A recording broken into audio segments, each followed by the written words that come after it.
नमस्कार, happy life में आपका स्वागत है। आज का विषय है शरद पूर्णिमा क्यों मनाई जाती है, इसका महत्व क्या है। वैसे तो पूर्णिमा हर महीने आती है, लेकिन कुछ पूर्णिमा की तिथियां विशेष और दिव्य होती हैं, जैसे श्रावण पूर्णिमा, कार्तिक पूर्णिमा, शरद पूर्णिमा इत्यादि। ये पूर्णिमा विशेष और दिव्य होती है। शरद पूर्णिमा का एक विशेष महत्व है, एक दिव्य पर्व है। इसे कोजागरी पूर्णिमा भी कहा जाता है। माना जाता है कि इस पूर्णिमा की रात्रि में माता लक्ष्मी और इंद्रदेव पृथ्वी भ्रमण के लिए आते हैं और देखते हैं कि पूर्णिमा की रात को कौन जाग रहा है, कौन माता का, कौन प्रभु का भजन पूजन कर रहा है। इसलिए इसे कोजागरी पूर्णिमा भी कहा जाता है। शरद पूर्णिमा का संबंध भगवान श्री कृष्ण के महाराज से भी है। ऐसी मान्यता है कि शरद पूर्णिमा पर माता लक्ष्मी की प्रभु नारायण सहित पूजा करने से, व्रत करने से धन धान्य समृद्धि ऐश्वर्य की प्राप्ति होती है। श्री लक्ष्मी नारायण की पूजा के साथ ही चंद्रदेव, इंद्रदेव तथा भगवान कृष्ण की पूजा भी की जाती है। भारत में शरद पूर्णिमा को अलग अलग नाम और विधि विधान से मनाया जाता है।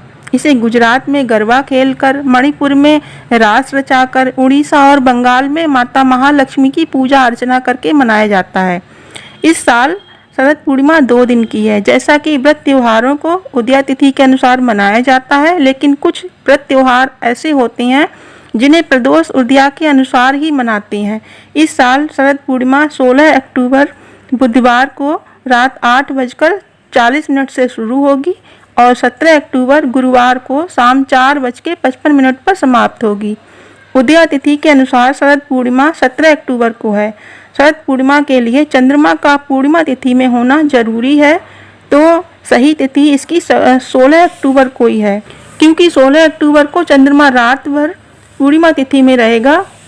शरद पूर्णिमा की रात को चंद्रमा की रोशनी में खीर रखने का भी बहुत महत्व है। ऐसा वैज्ञानिक तौर पे भी प्रमाणित हो चुका है कि केवल शरद पूर्णिमा की रात को ही चंद्रमा अपनी 16 कलाओं से परिपूर्ण होकर अमृत की वर्षा करता है, जो आरोग्य प्रदान करती हैं। शरद पूर्णिमा को चंद्रमा पृथ्वी के सबसे अधिक पास होता है। साल के 12 महीनों में ये एक ऐसी पूर्णिमा होती है जो तन, मन और धन तीनों के लिए सर्वोत्तम होती है। ज्योतिष में चंद्रमा को मन और जल का कारक माना जाता है।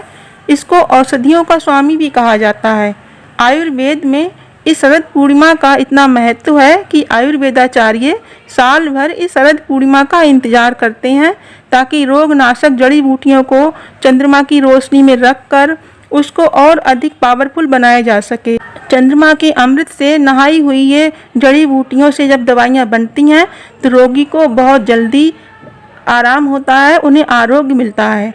इसलिए हम भी अपने अपने घरों में शरद पूर्णिमा की रात्रि को चंद्रमा की रोशनी में खीर बनाकर रखते हैं, ताकि खीर में चंद्रमा की किरणों का अमृत घुले और हम उसे प्रसाद रूप में पाकर आरोग्यता को प्राप्त करें, आरोग्य हों, पुष्ट हों, सबल हों। इसलिए हम भी खीर रखते हैं। तो आप सब भी शरद पूर्णिमा के इस अमृत का लाभ उठाइए। अगर आप खीर रखते हैं तो खीर में चीनी के स्थान पर मिश्री, जो धागे वाली मिश्री होती है, या खांड का प्रयोग कीजिए। हरी इलायची का भी प्रयोग करें। ड्राई फ्रूट अपने अनुसार डालकर थोड़ा गंगा जल भी मिलाएं। रात्रि के आप 9 बजे के बाद चंद्रमा की रोशनी में छत पर रखें इस खीर को। इस खीर के साथ ही आप जल रख सकते हैं किसी परात आदि में, जो थोड़ा बड़ा बर्तन हो उसमें थोड़ा जल भरकर रखें। जो फ्रूट वगैरह हैं उनको आप काट के रख सकते हैं, सेब, केला और भी अपने अनुसार जो भी फ्रूट है आप काट के रख सकते हैं। इन सब चीज़ों को ज़मीन पर ना रखें, किसी एक टेबल को रखें जो ज़मीन से थोड़ा ऊपर हो। इसके ऊपर एक बहुत बारीक चुन्नी वगैरह होती है, उसे ढक दें, क्योंकि इस समय छोटे छोटे कीड़े बहुत उड़ते हैं। इसलिए जॉर्जेट की चुन्नी या जो कपड़ा होता है, सूती कपड़ा बहुत बारीक होता है, उसके अंदर कीड़े नहीं जाएंगे, वो बेटर रहेगा। जाली ना रखें, क्योंकि जाली से कीड़े नहीं रुकते हैं।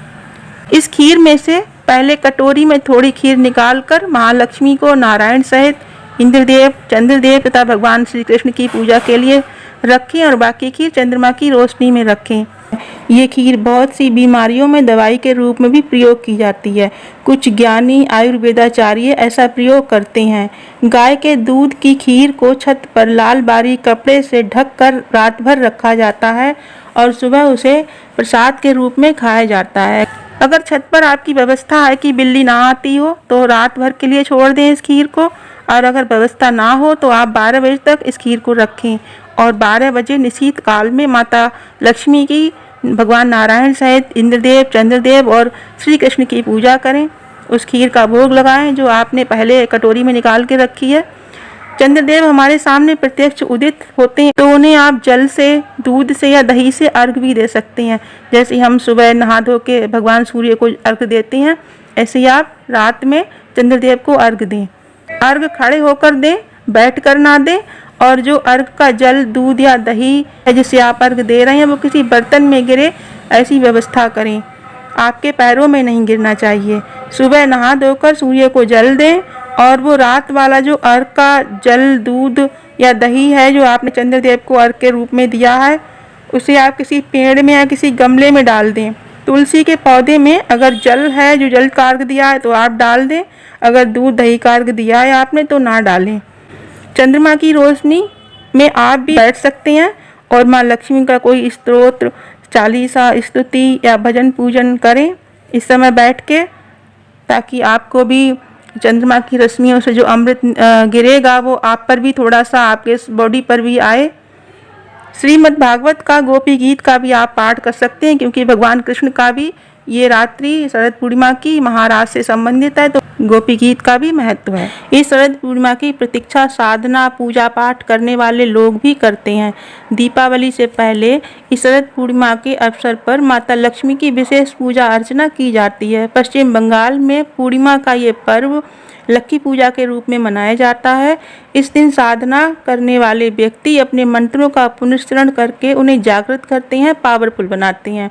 छोटी साधनाओं से लेकर बड़ी बड़ी साधनाओं तक के लिए शरद पूर्णिमा का ये पर्व एक दिव्य काल है। अगर आप भी किसी मंत्र, किसी स्तुति, अष्टक, कवच, माला मंत्र, स्तोत्र आदि का पाठ करते हैं तो इस कोजागरी पूर्णिमा उसको और प्रभावी और पावरफुल बना सकते हैं। शायद आपको पता हो या ना हो, इस दिन लक्ष्मी पूजा का विशेष महत्व होता है। अगर आप कर्ज से परेशान हैं, धन का बंधन है या धन संबंधित कोई भी प्रॉब्लम है तो आप इस दिव्य काल में माता लक्ष्मी की विशेष पूजा कर सकते हैं। विशेष पूजा के लिए आप अगर व्रत कर सकते हैं तो भी और नहीं कर सकते हैं तो भी माँ लक्ष्मी का इंद्रकृत लक्ष्मी अष्टकम के 108 पाठ इस दिव्य रात्रि में कीजिए। गुलाब या कमल या किसी भी सुगंधित सफ़ेद फूल से माँ लक्ष्मी का शतार्चन या सहस्त्रार्चन कीजिए।